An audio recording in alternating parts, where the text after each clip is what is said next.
Welcome back. I'm Dr. Diana Hill, and I'm so glad to be meeting with Julia today. We had an episode a while back on It's Your Mother's Fault, which is also the title of her book, all about her own experience of navigating a difficult relationship with her mom and from the perspective of a trauma therapist. So go pick that up and go listen to that episode.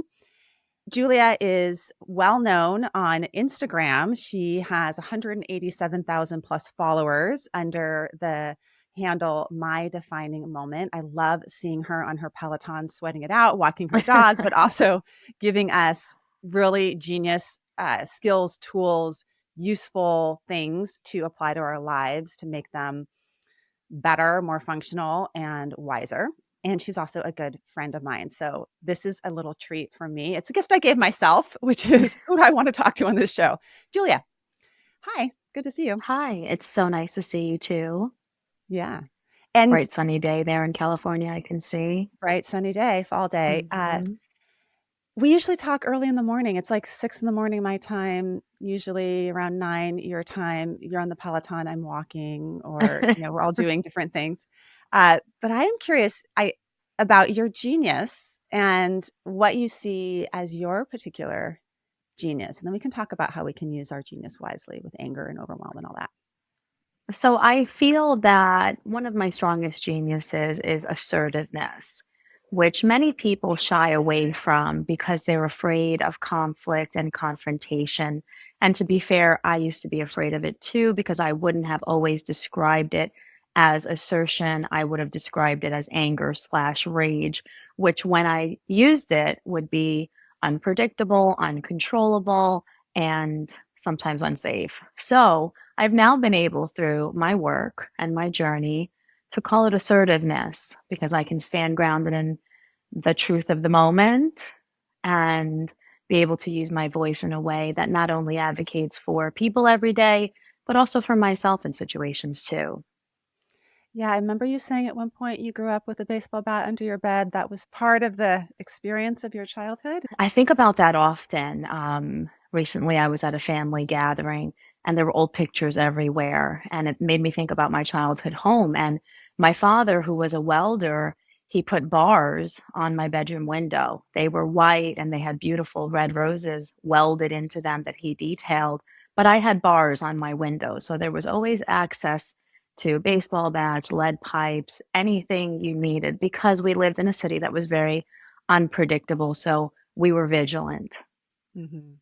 So vigilance sometimes is necessary, right? Sometimes we do need to live in a space where we, are protecting ourselves, but that genius can get misdirected when we feel like we always have to have a baseball bat under our head. And you're one of the people that actually I call to help me be more assertive because I'm on the other, that is not my genius. Let's just say that. Being assertive is not mine. And you have such a skillful way of standing your ground and doing it with strength, but not an aggressive fighting way, but strong. So let's talk about how you got there. How do you navigate fire, anger, intense feelings and turn it into assertiveness?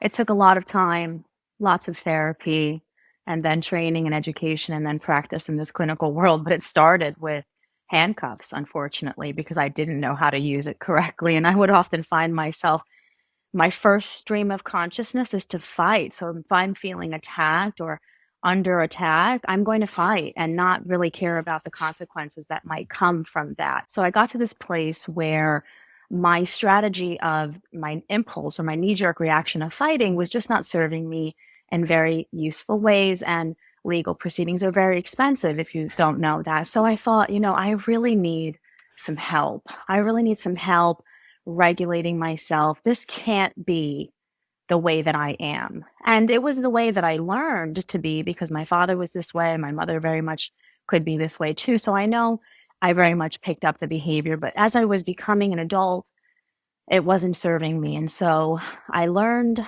a lot about the reasons why I had so much anger. I was able to externalize it from feeling it so deeply and intensely because when we have those deep and intense feelings, they are the truth for us. This is the truth, and I can't see any other perspective. And so it was through regulating myself, whether that be using a DBT worksheet or taking a walk or learning to breathe, getting to a place where I can separate myself from the emotion and see it and try to understand it and be curious about it instead of becoming it.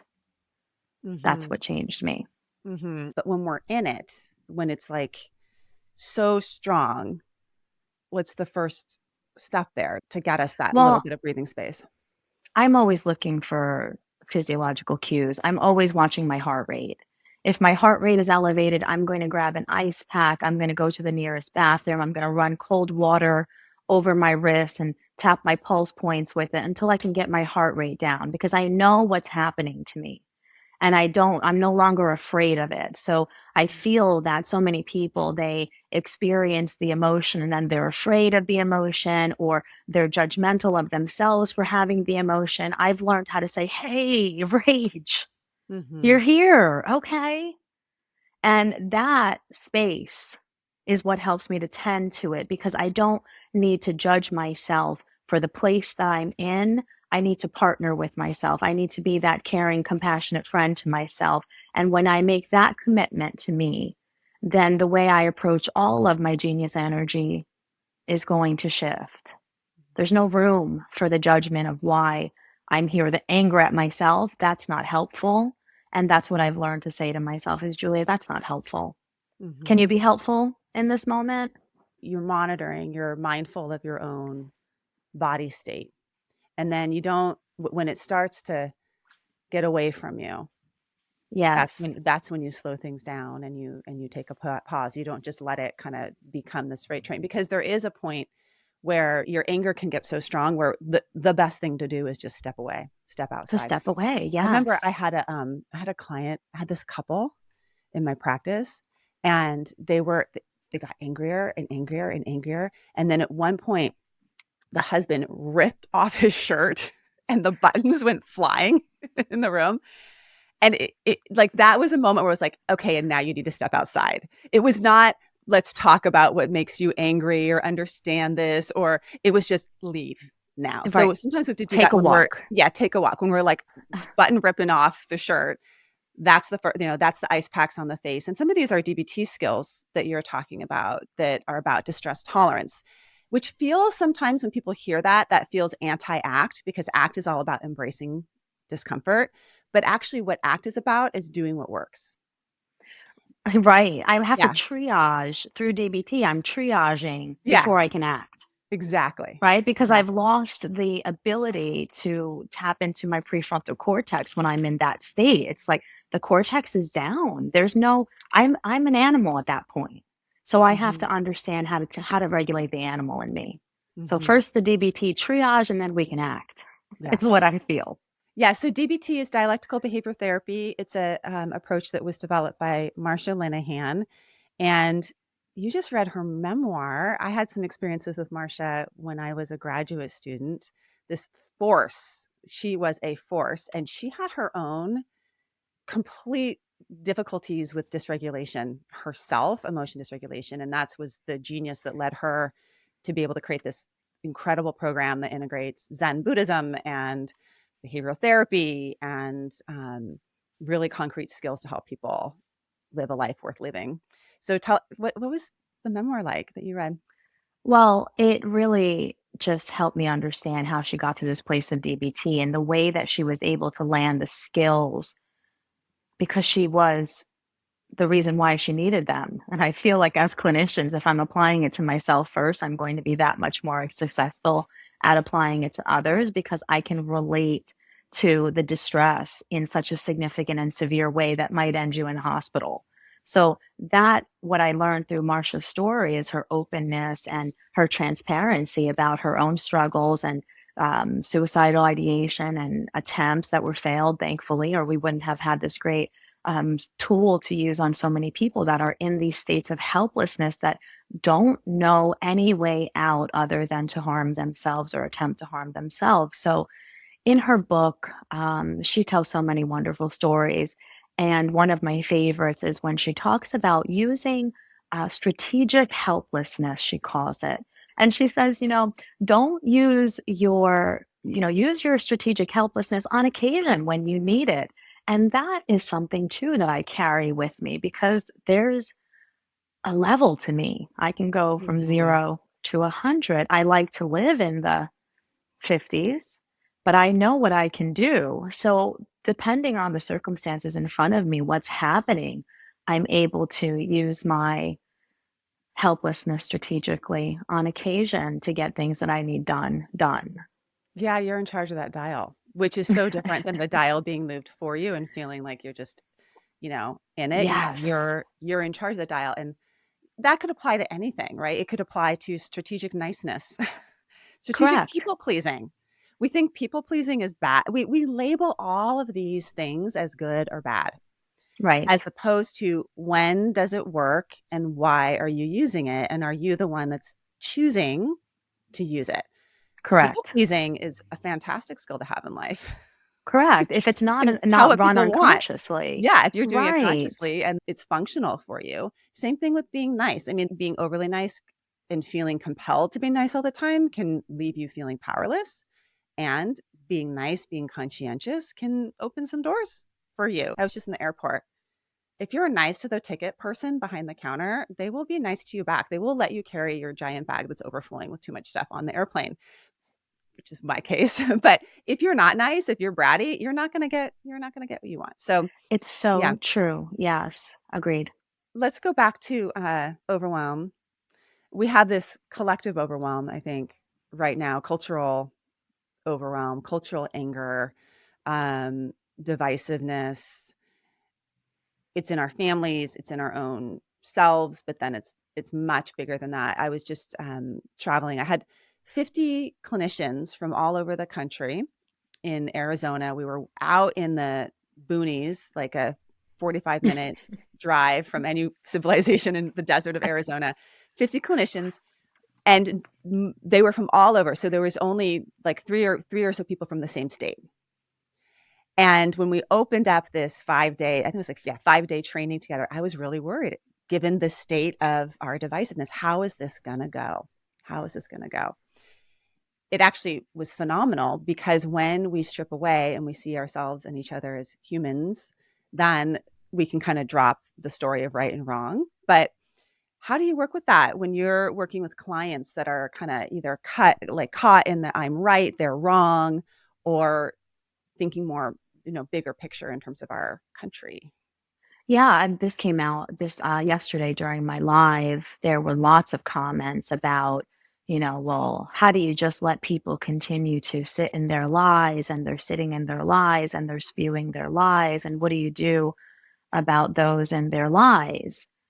And I really always have to ask again, what power do you feel like you have over the story that someone else is telling themselves to get through their own day or to confirm their own bias? And when you understand that everyone's having a subjective experience and there is my truth and your truth, and that person is sitting in what they feel like is the truth too. So I'm not going to exert my genius energy to try to change your mind on that because I already know I have a better chance of winning the lottery than I do of changing your mind in that. And I'm going to learn how to diffuse and disengage and detach from it because particularly in our culture and our society today, it's dangerous to engage.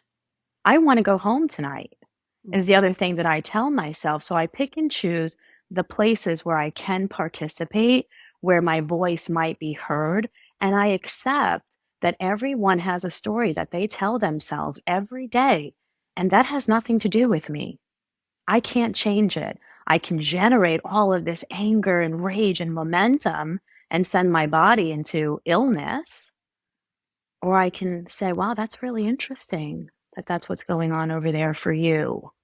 And that we're telling ourselves a story too, Correct. right? Everyone, including me, is telling Yes. a story, and the only thing that we really have is here and now, right? So we part of what we're doing in our storytelling is we're doing a lot of this future forecasting of, what if this happens or what if that happens or I won't be able to handle this or things are going to go terribly horribly wrong, instead of here and now.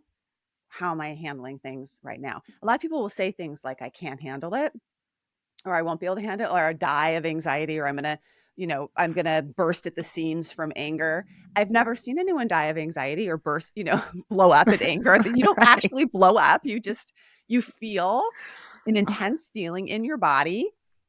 And then you choose, are you going to take that feeling outside? You're going to put some ice packs on your face, or are you going to sort of channel it to be assertive?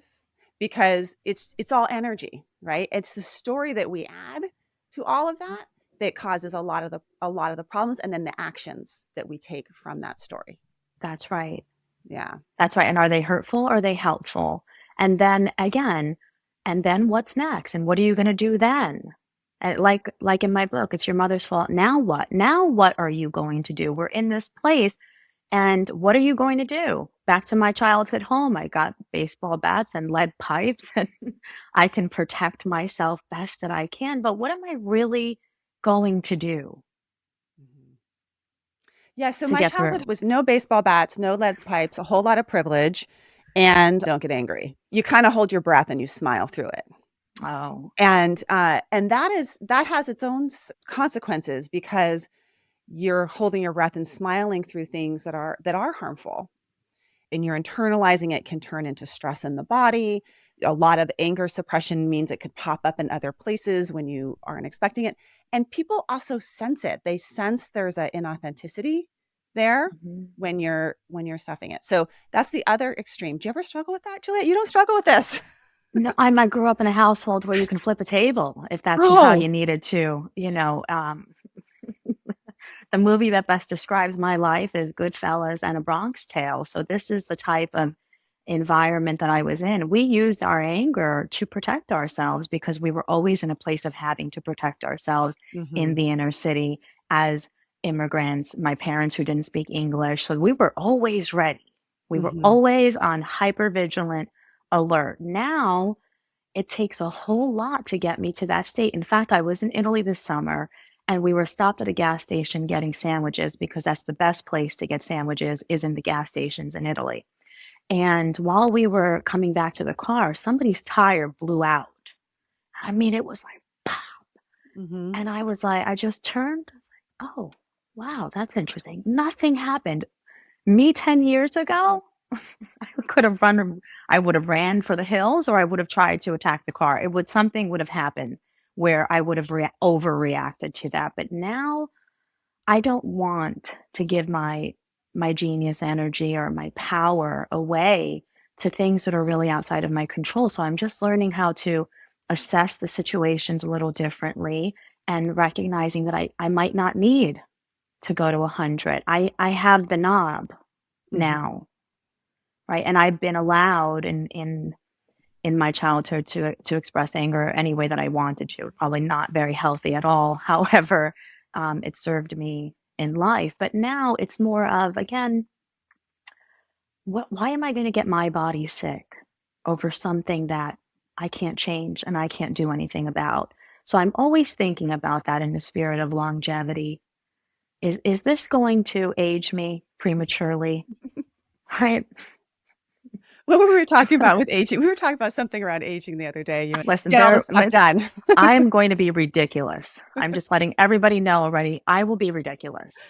Yeah. Okay. From the wigs to Mhm. whatever happens, it's going to be ridiculous. And I make no apology for it. So that's what I ask myself is like, does this require me to get sick? Does this require me to get another stress wrinkle? Do I need what can I actually do with this? Is what I've learned to be asking myself before letting my anger get the best of me or letting it get too far away. But for those of you that suppress, I mean, really need a place to go where you can just say anything any way that you want it. And this, I thanked my therapist on Wednesday when I saw her. I said, I had to go to a family gathering, Harriet, and I'm so thankful for the space that you provided so I could say things the way I really wanted to and not have destroyed relationships. Like Yeah. I have maintained lots of relationships by taking the angry energy to someone who could hold space for it and not to maybe the person that I feel caused it. so that I can be in relationship with them. Yeah.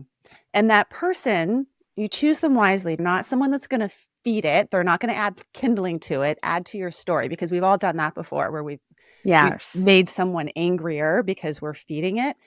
They're a solid source of just receiving and hearing you and loving you. That's my husband. His genius energy is patience. I've talked about this before. He's like the most patient human in the world, which makes him good at a lot of things. A patient man is a great man. But also, Oh, but also he can hear me out. Like I can just, last night I was like, all the things that I'm so angry about. I'm angry about this. My schedule is this, but blah, blah, blah, blah, all these things. And when somebody can hear it without adding story to it, you can express it. There's a fine line between venting. Venting doesn't really right. help with anger. There's research on that, like going and hitting a pillow makes you more angry, but getting it out so you can look at it and having someone that helps you take perspective on it is fabulous. I think Yes. we need friends for different types of feeling states. There's really good friends for holding anger. You're a good one for anger or assertiveness. There's some really good friends that are good to be sad with, or people in our life Yeah. that That are can have fun. softer, Yeah, right? softer. Yeah. Our jelly roll people, as you taught me from Yeah. Trudy, That's Trudy. Yeah, right? jelly Yeah. rolls. I didn't know that existed until I met you.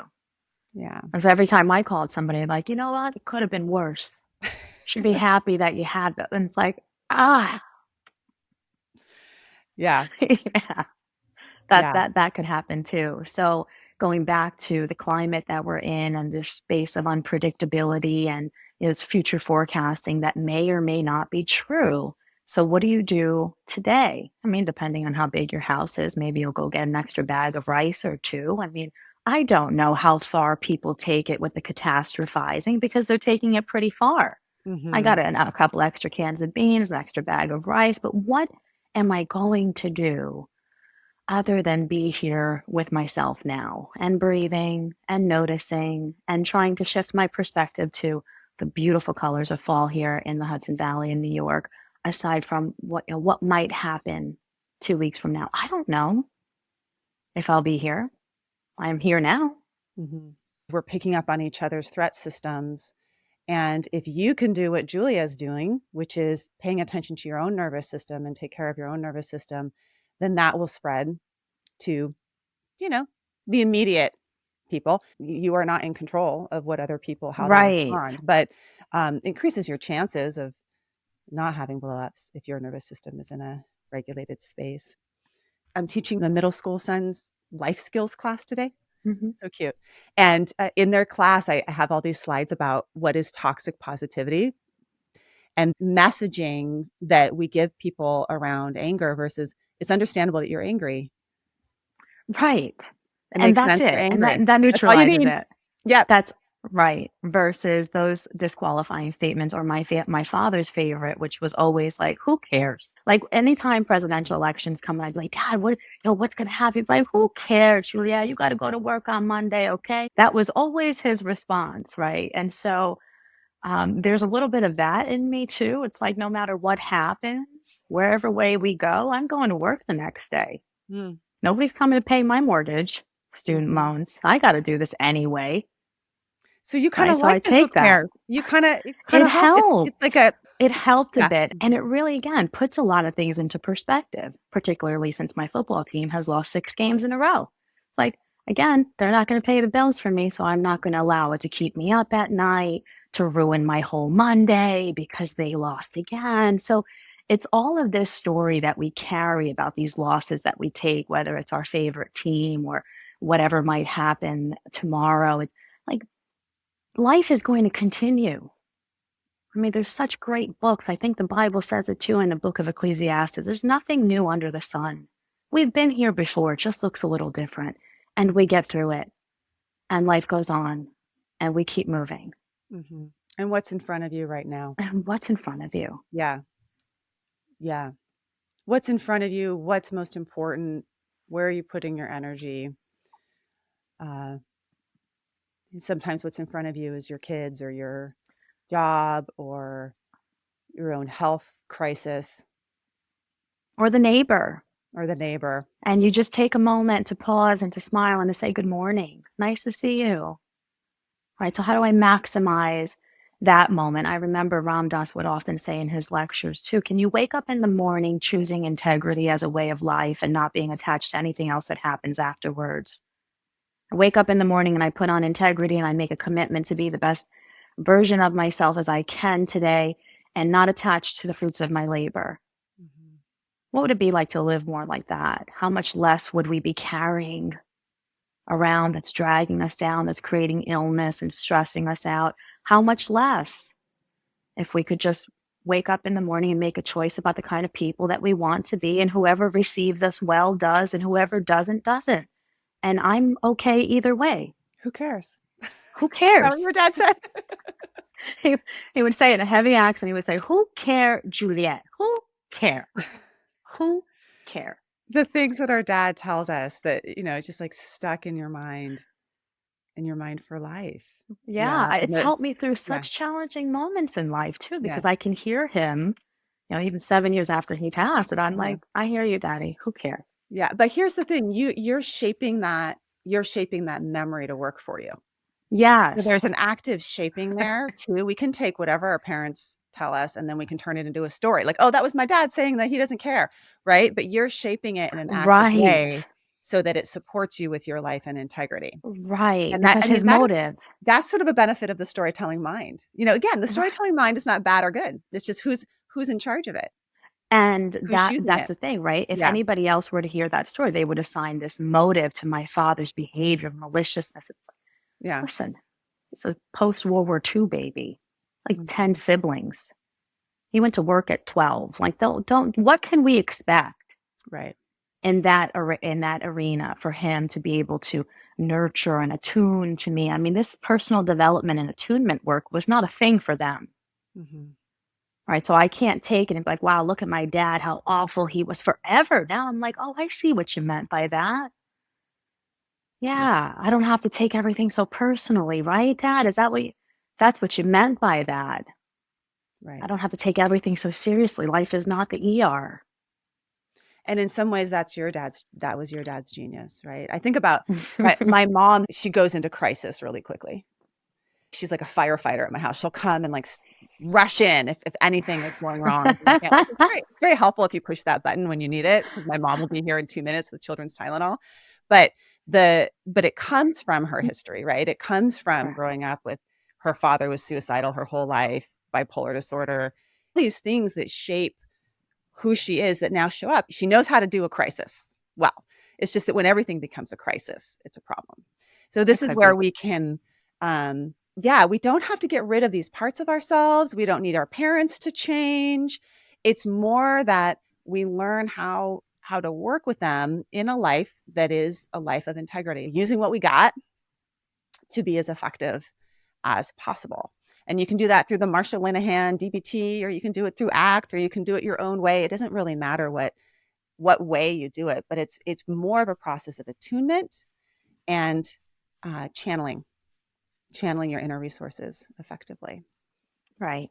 Not judging them, right? We spend Mhm. so much time judging our parents for what they did. We have so much judgment.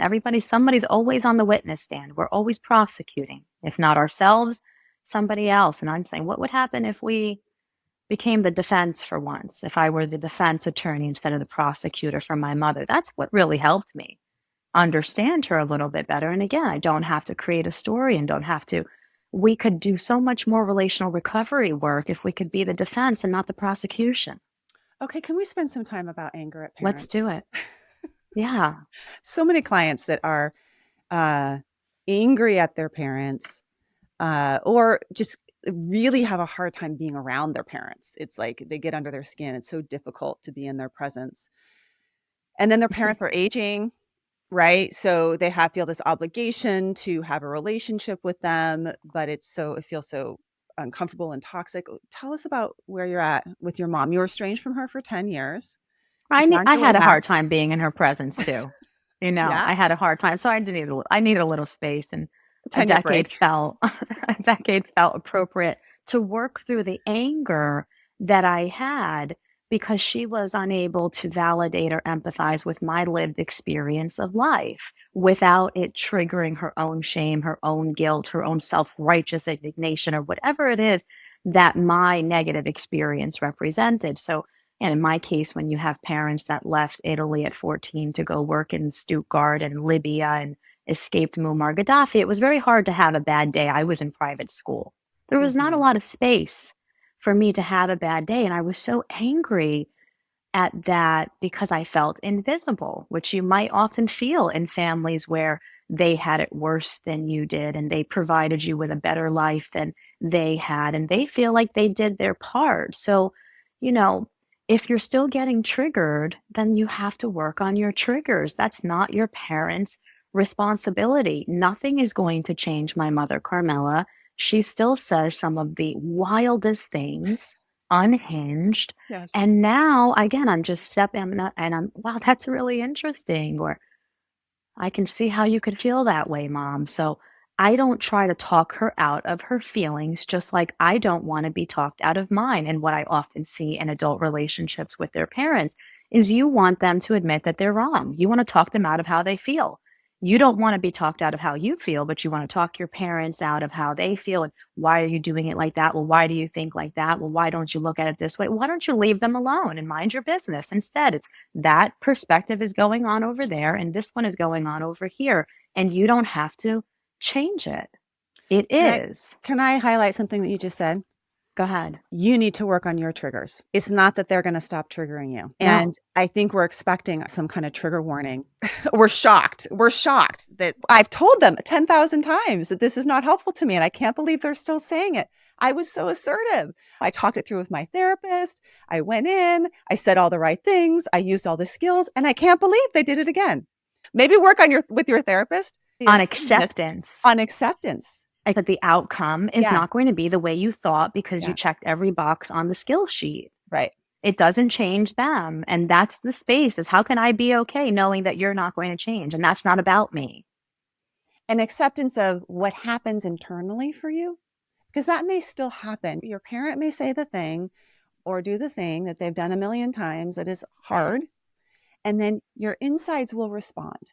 So, yeah, of Hmm. course, your insides are responding. And then how do you care for that? How do you parent? Correct. How do you parent your own self in that moment in the way that you wish your parent could parent you? Versus the judgment for still having the feeling. Yeah, Right. I yeah, recently had to go to a wake and my mother was there. It was somebody that it was her landlord, actually. So she's been very close with their family. She like drives the son to his day programs. My mother's always doing something for everyone. So while at the wake, I surprised her by going. I didn't know if I was going to go. And I walked in. She was like, ah, so happy that I was there. And then this is my daughter. This is my daughter, my daughter, my daughter. She had introduced me to everybody at this man's wake. yeah. And 9 out of 10 people said, your mother is a saint. Hmm. Your mother. Wow, what a woman. But you probably already know what a saint she is. And I said, I know. She really is. She's terrific. And I drove home from that wake in tears Yeah. because I didn't experience the saint. I experienced the sinner. She's gotten there with others, but with me, it was a very different experience. And sometimes people can relate to that, where your mother is great to everybody but you. Hmm. And that was my experience that day, which is fast forward 20 years of work, 20 years of being in therapy, 10 in practice. And I drove home in tears because it still hurt me that she was so hurtful. And I can still love her today. Hmm. Yeah, and you don't have to argue with the person all the reasons why she's not a saint, Right. right? Because that would Imagine. have just add some kindling to that fire and then dug you deeper into Ah, resentment and what you the impact actually on got my to. skin Yeah, yeah, and you the got to impact on my sadness. skin. Yeah, you got I to got the sadness sadness. instead of resentment, which is actually a really great place to get to with our parents. Like Right. I think about Francis Weller's his gates of grief, his 5 gates of grief, and one of them is the things that we hoped for but didn't receive. The things that we hoped for that we didn't receive, and that is certainly a gate of grief that most of us have with our family life and our parents, and we hope for things that we didn't get, and we need to grieve that. We can And be we sad still about it. do, Yeah. right? I'm having a very particularly hard day, and maybe I need more emotional support than my friends or my significant other or my family is able to give me. Mhm. Disappointment is not because it was deliberate. Right. Disappointment doesn't have to equal deliberate. And I think that's something that people have to know. Like, you can be disappointed that they didn't give you what you thought you were going to get. You can be disappointed, but that wasn't deliberate on their part. Life is There's disappointing. more. Life is a series of disappointments. That could be a good book title. It is. Life is disappointing. Any person Yes. listening can say right now 10 things that they're disappointed about. It just is.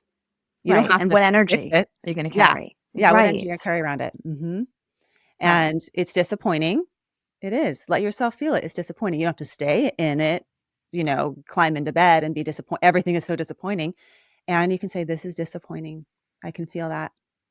And Right. then what's in front of me? With this disappointment, I'm gonna carry it with me and say, "Yeah, my mom is a saint, isn't she? She is. She just is. That's one Thank story." Carmela.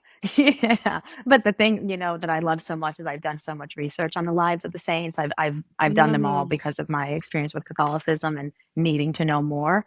And they all started off horrible.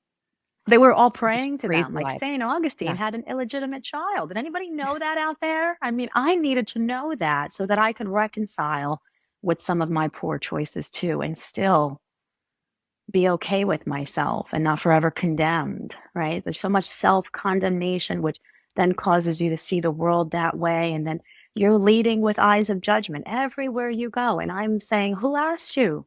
Okay, Julia, let's see if we can distill this. Okay. When you are overwhelmed, when you are experiencing strong anger, first step is start to notice your own inner world, your own nervous system, what's happening, noticing the signs before they get into the point of no return.